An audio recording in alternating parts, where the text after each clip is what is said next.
Hello friends, welcome to radiant competition classes. Radiant competition classes में आप लोगों का स्वागत है। और आज इंडियन पॉलिटी के तहत हम लोग नेशनल सिंबल्स, राष्ट्र के प्रतीक, इससे रिलेटेड जो महत्वपूर्ण क्वेश्चंस बनते हैं हमारे प्रतियोगिता परीक्षा में, ठीक है, उसको हम लोग बहुत ही गहनता से, बहुत ही शिद्दत के साथ आज हम लोग पढ़ने वाले हैं। ठीक है, जैसे देखिए 1 नंबर में राष्ट्रीय ध्वज।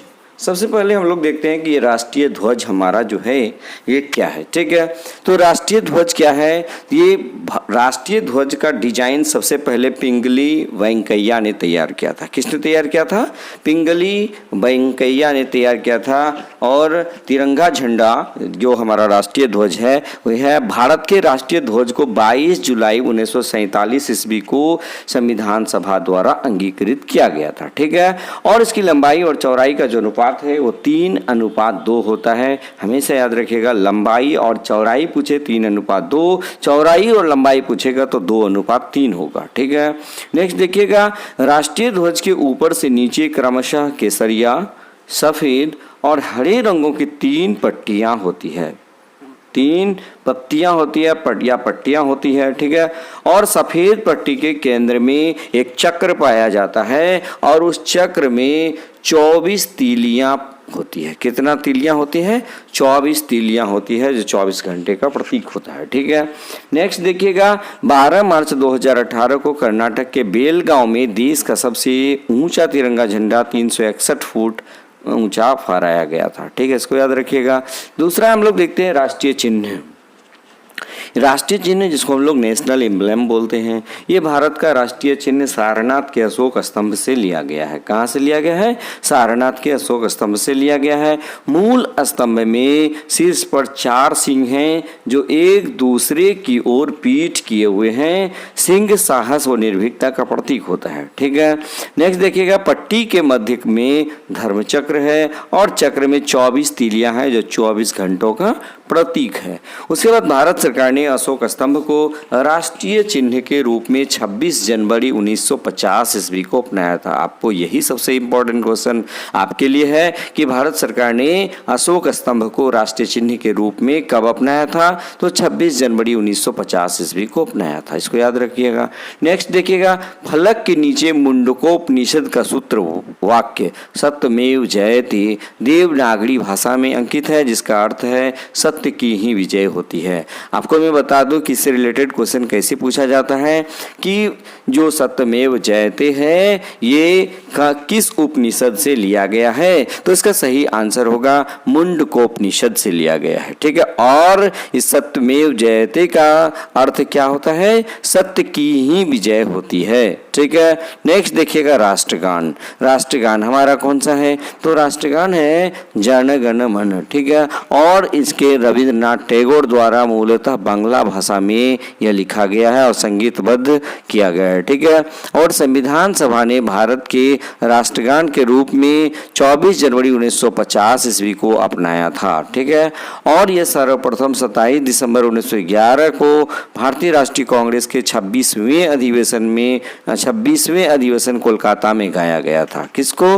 राष्ट्रगान को। ठीक है, राष्ट्रगान के गायन की अवधि लगभग 52 सेकेंड है। कितना है? 52 सेकेंड है। ठीक है, चौथा पॉइंट में हम लोग देखते हैं राष्ट्रीय गीत, नेशनल सॉन्ग। ये क्या है? राष्ट्रीय गीत वंदे मातरम की राष्ट्रीय गीत क्या है? वंदे मातरम है, और इसकी रचना बंकिम चंद्र चटर्जी ने संस्कृत में की थी, जो स्वतंत्रता संग्राम में जन जन का प्रेरणा स्रोत था। ठीक है, इसे पहली बार सन 1896 में भारतीय राष्ट्रीय कांग्रेस के 12वें अधिवेशन में गाया गया था। ठीक है, नेक्स्ट देखिएगा, 5 नंबर में राष्ट्रीय पंचांग यानी ग्रेगोरियन कैलेंडर के साथ साथ देश भर के लिए शक संवत पर आधारित एक रूप राष्ट्रीय पंचांग भी है, जिसका पहला महीना चैत्र होता है। आप ये देखे होंगे विभिन्न प्रतियोगिता परीक्षा में कई बार ये क्वेश्चन पूछा गया है कि जो हमारा कैलेंडर है, राष्ट्रीय कैलेंडर है, उसके हिसाब से पहला महीना कौन सा होता है?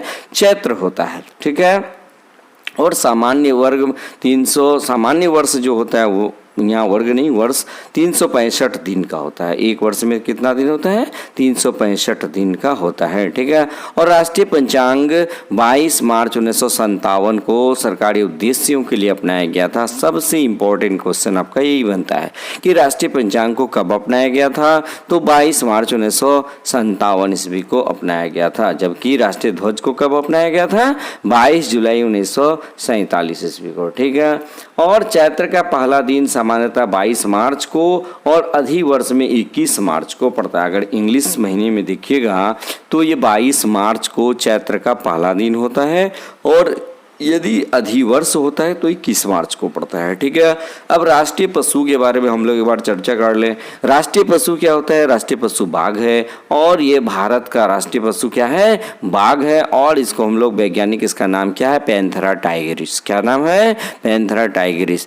और 1973 में बाघ परियोजना या टाइगर प्रोजेक्ट शुरू किया गया था। 1973 में कौन सा प्रोजेक्ट शुरू किया गया था? टाइगर प्रोजेक्ट शुरू किया गया था, ठीक है। 7 नंबर में देखिएगा राष्ट्रीय पक्षी यानी नेशनल बर्ड कौन सा है? तो भारतीय मयूर जो है, मयूर को क्या बनाया गया है? राष्ट्रीय पक्षी। और राष्ट्रीय पक्षी का नाम है पावो क्रिस्टस। इसका वैज्ञानिक नाम क्या है?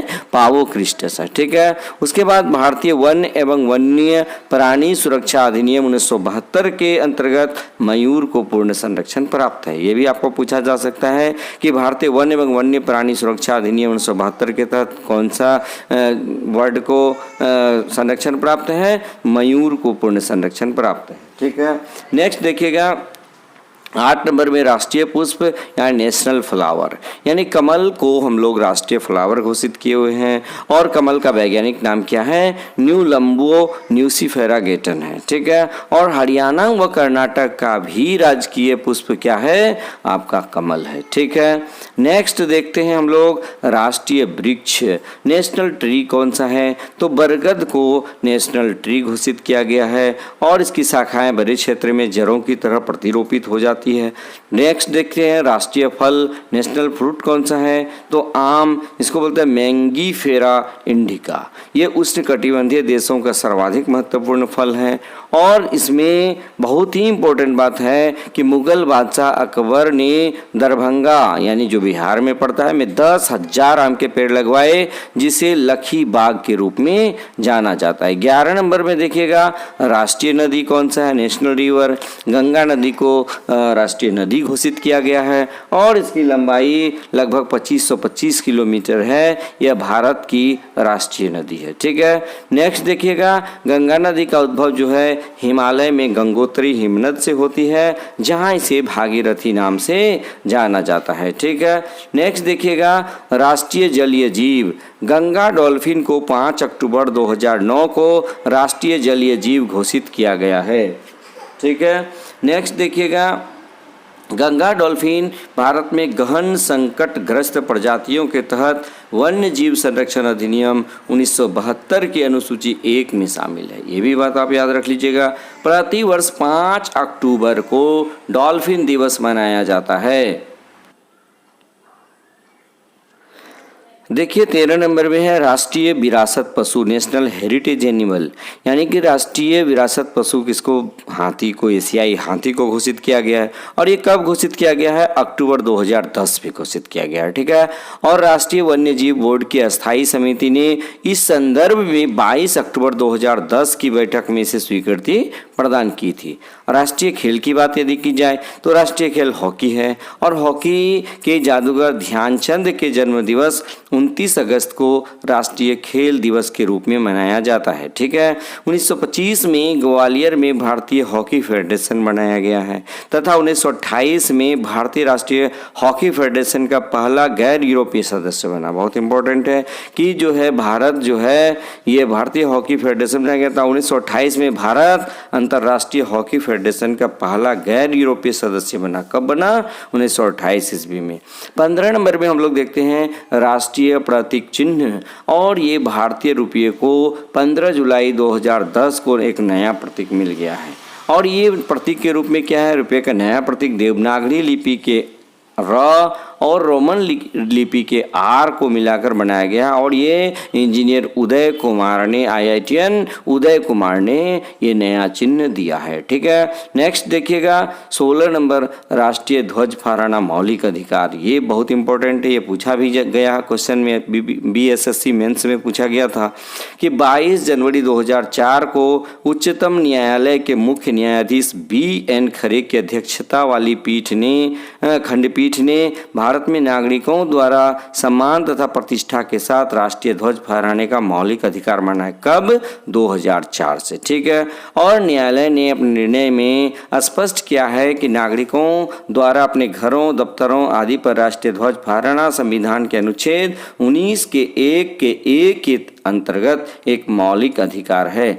अब जैसे देखिएगा, इससे रिलेटेड क्वेश्चन निश्चित रूप से परीक्षा में 1 या 2 पूछता ही है, इसलिए ये प्रारंभिक चैप्टर है, ये शुरुआती चैप्टर है, लेकिन कुछ चीज़ें इसमें ऐसा है कि इसको हम लोग लगातार भूल जाते हैं। लेकिन इसको याद रखने के लिए आप लगातार 1 या 2 बार वीडियो को देख लीजिएगा। ये जो छोटा टॉपिक है, इनिशियल टॉपिक है, ये इनिशियल टॉपिक के जो जितनी भी महत्वपूर्ण बातें हैं उसको हम काफ़ी संक्षिप्त तरीके से आपके समक्ष परोस दिए हैं। निश्चित रूप से आप इसको 1 या 2 बार देखिएगा, अवश्य ही याद हो जाएगा। ठीक है, तो आप हमारे वीडियो में लगातार बने रहिएगा। इसी तरह हम और इम्पोर्टेंट टॉपिक जो भी होगा उसका कलेक्शन में आप तक आसानी से पहुंचाने का भरसक प्रयास कर रहा हूं। ठीक है, और आप लगातार हमारे चैनल में बने रहिएगा। यदि हमारे चैनल को सब्सक्राइब नहीं किए हैं तो निश्चित रूप से आप सब्सक्राइब कर दीजिएगा, बेल आइकन दबा दीजिएगा और लाइक और कमेंट भी कीजिएगा, ताकि आपको पूरा वीडियो जो हमारा लेटेस्ट वीडियो हो वो भी आपको आसानी से मिलता रहे। ठीक है, बस आज के वीडियो में इतना ही। धन्यवाद।